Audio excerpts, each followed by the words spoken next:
Surah Al-Fatiha, the opening chapter of the Quran, holds an unparalleled significance in the spiritual realm.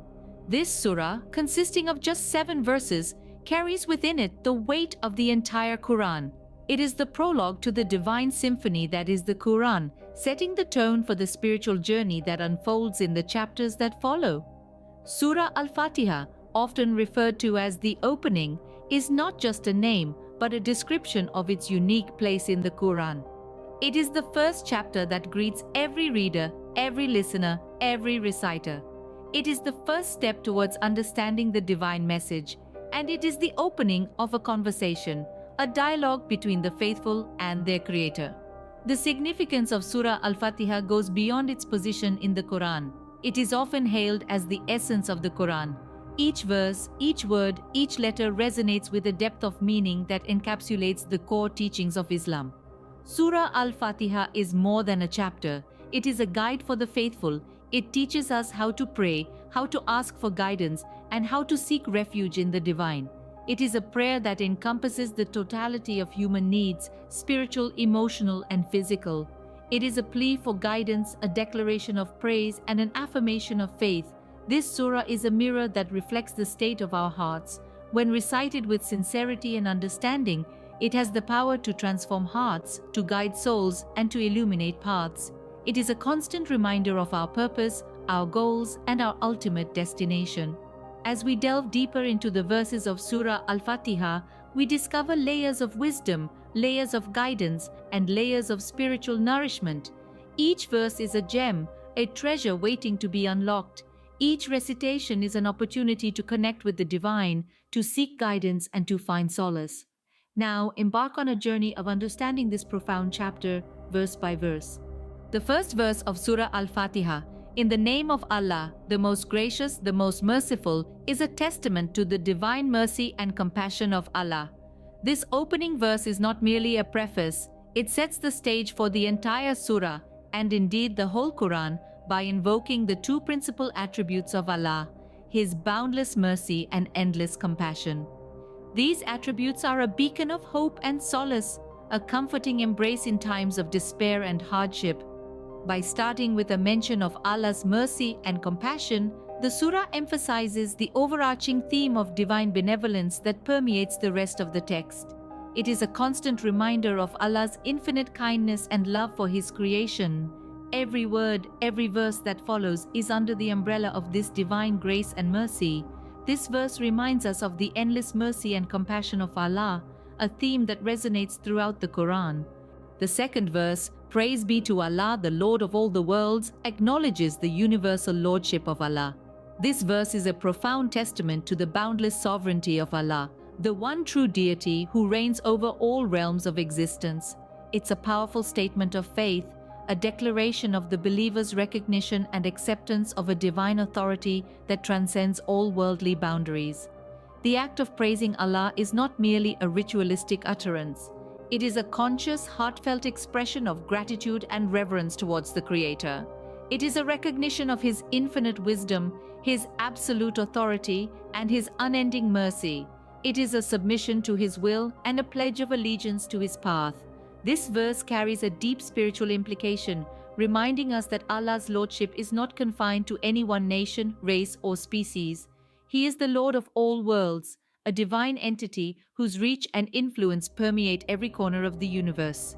This verse inspires humility and gratitude, reminding us of Allah's omnipresence and omnipotence. Verses 3 to 5, "The most gracious, the most merciful, Master of the day of judgment, you alone we worship and you alone we ask for help," reiterate the paramount themes of mercy, judgment, and monotheistic worship. These verses, though brief, are profound in their meaning. The title, "The most gracious, the most merciful," is not just a simple introduction, but a reflection of the boundless compassion and love that Allah bestows upon His creation. It is a reminder of the divine mercy that permeates every aspect of our lives. This mercy is not just a passive attribute, but an active force that continually shapes and sustains our existence. Master of the Day of Judgment is a potent reminder of the ultimate accountability that each of us has. It isn't a phrase designed to instill fear, but rather one that encourages mindfulness and responsibility in our actions, for we will one day stand before the Master, answerable for our deeds. This phrase is a call to live our lives with integrity, knowing that each action has a consequence, each choice a ripple effect that extends far beyond what we can see. You alone we worship, and you alone we ask for help. This verse embodies the essence of monotheistic worship. It is a declaration of our dependence on Allah and an affirmation of His singular role in our lives. We worship Him because He is worthy of worship, and we seek His help because there is no source of aid more potent, more reliable, or more enduring than Allah. This verse also points to the importance of seeking divine guidance in our lives. In our journey through life, we encounter many challenges and crossroads. By turning to Allah for guidance, we acknowledge our limitations and express our trust in His wisdom and knowledge. In essence, these three verses encapsulate our total dependence on Allah, our commitment to monotheistic worship, and our plea for guidance and help. They remind us of our place in the grand scheme of things and guide us in our relationship with Allah. These verses encapsulate our total dependence on Allah, our commitment to monotheistic worship, and our plea for guidance and help.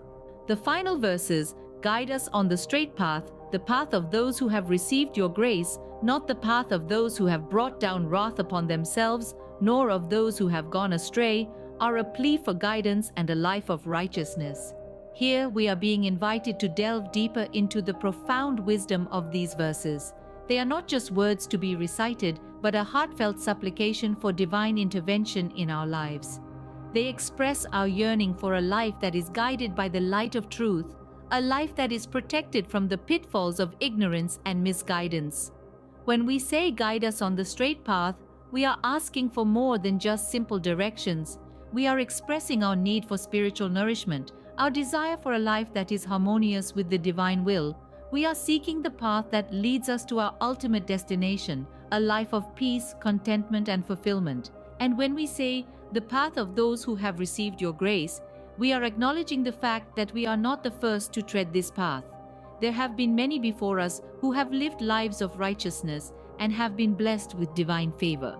We are hoping to follow in their footsteps, to benefit from their wisdom, to be inspired by their courage and determination. The verse, not the path of those who have brought down wrath upon themselves, nor of those who have gone astray, is a reminder of the consequences of straying from the straight path. It's a warning against the dangers of self-deception, arrogance, and disobedience. It's an appeal to avoid the mistakes of those who have lost their way, those who have chosen a path that leads to suffering and despair. These concluding verses of Surah Al-Fatiha are a powerful call to action. They are a reminder that we have a choice in the direction our lives take. They inspire us to continuously seek guidance, to remain humble, and to strive for a life of righteousness. These concluding verses of Surah Al-Fatiha underscore our continuous need for divine guidance and the profound desire to stay on the righteous path. Surah Al-Fatiha, in its 7 concise verses, encapsulates the essence of the Quran and the core of Islamic faith. This surah, also known as the opening, is more than just a chapter in the Quran. It's a spiritual guide, a prayer, a conversation with our Creator, and a compass that navigates us to the straight path. The surah begins with the acknowledgement of Allah's mercy and compassion, setting the tone for the entire Quran.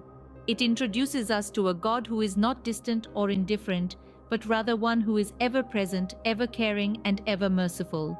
This is a God who is closer to us than our jugular vein, a God who listens, understands, and responds. Then we are led to the praise of the Lord. Every word of praise in this surah is a testament to the greatness of Allah, a reminder of His infinite wisdom and power. It's an affirmation of His role as the Lord of all worlds, the Master of the Day of Judgment, the one who has no partners, no equals. Next, the surah takes us through the concept of guidance. It highlights the importance of seeking Allah's guidance in our lives, of turning to Him for wisdom and direction.